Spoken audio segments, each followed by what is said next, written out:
thi na mui tuam ila shem kanin ton dan mak takha voi khatin ton na mangai na lo piang anti laugh at first sight antiang chi hi ka oi ngai lova thil thainin ka shelo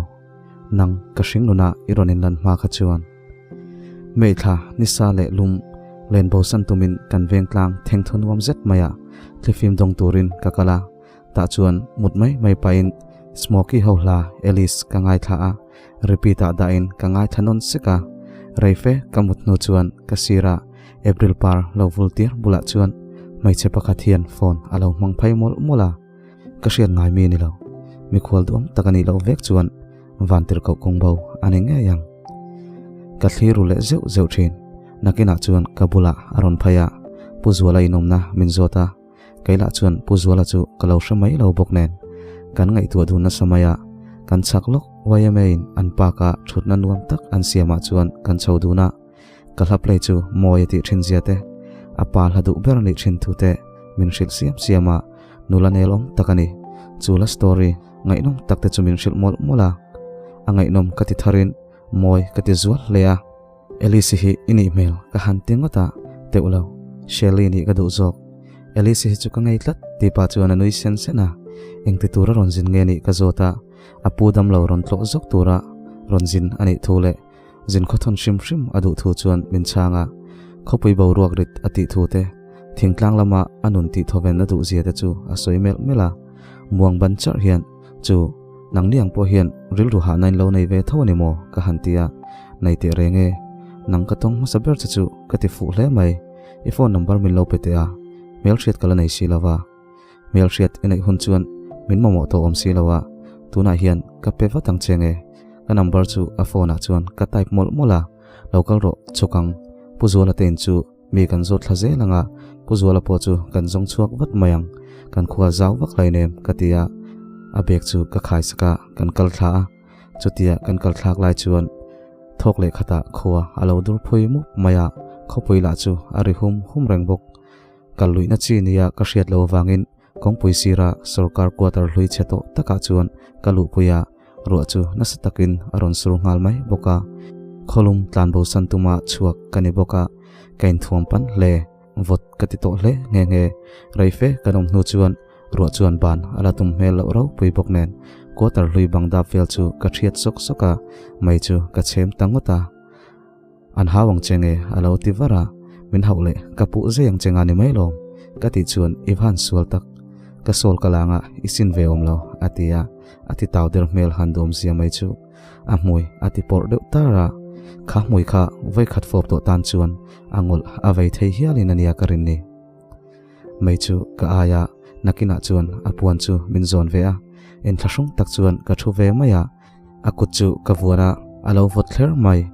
ka hum saka awati chu akhor deuh hlet boka akut chu hum pa chuan ka khal niapa voi khatin tonna hian induna apiang thaya mangai nai ro piang thai ngai lo ti tu kania ma se tuna chuan mangai na hi apiang thai nge ani ti ka hreta soitura wang to hlea kol aron phezua ya minron vuan nget sawa ka oma chuan abei hlea asam chu kachula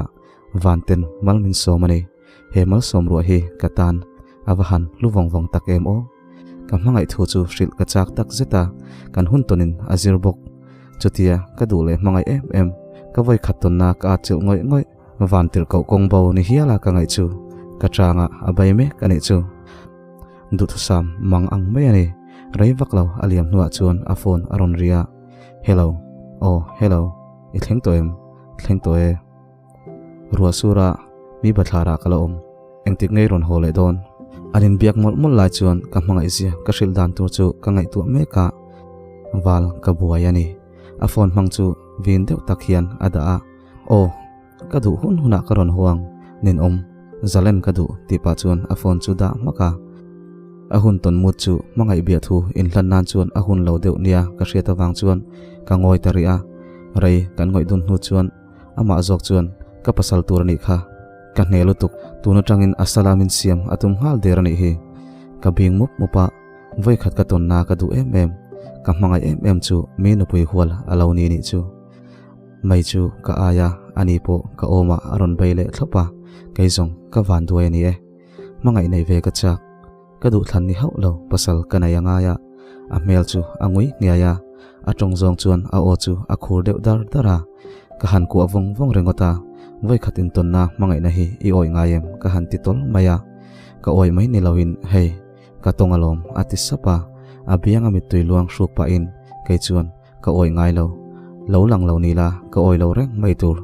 ka chhun mu mang mai ni la ka tingot mai ka ngoi dun wang wanga I har chua bo le mai tur I mu mang zong ni ka du bik lo a soi zo nu chuan ka mangai che ka ti zoi sapa kanom dan chu mak kan tia mak kan ti lo bok nia amak lo kanin mangai ani mai ani a mui voi khat fo chu thi na tur poni se in ngai tu anon hau lawin ka fop nge yang chu thi na mui dom chu kan fia te reng ani kha amita chinga asam ka chul heu hewa kan mai lum ai bula chuan ka fop vong vong mai ni chu thi na mui dom chu ka fop nia ka thi mangai na chuan kai hi mithi kalonita ani mangai dang nei le tura mithi kai tho tur ka tong le te ani ngot lo chuan ru abanga ka mangai chu apu te chuan anon hruaya akal liam tur chu ka thlir zui vong vonga kanuna elisin min kalsan vea kabula ding turin sheli kanei ve silo mangtha ka vantir kau kongbo helai hi chu iron kalna tur ani lo re ngani vanrama chuan leng tala karon thlen ve huna kalaron zong chuak leng che ti in kamang tha zuita ani voi khat chautal tin voi tam ka ngai tu le thin ma se lalrum ruat ka ti danglam thai ani silo ai he kat phur thutina ka zia vel mai mai nia ka le khabua khan ka da kan ron upload version shimange chuan ka le khabu kha sinot book room a alai theya the Zam Times office vanapa hol waya khan alai thei boka lo chiar ve duin om lo ni chonin min lo lai sak ve don ne cheng za sum ni man chau ani oh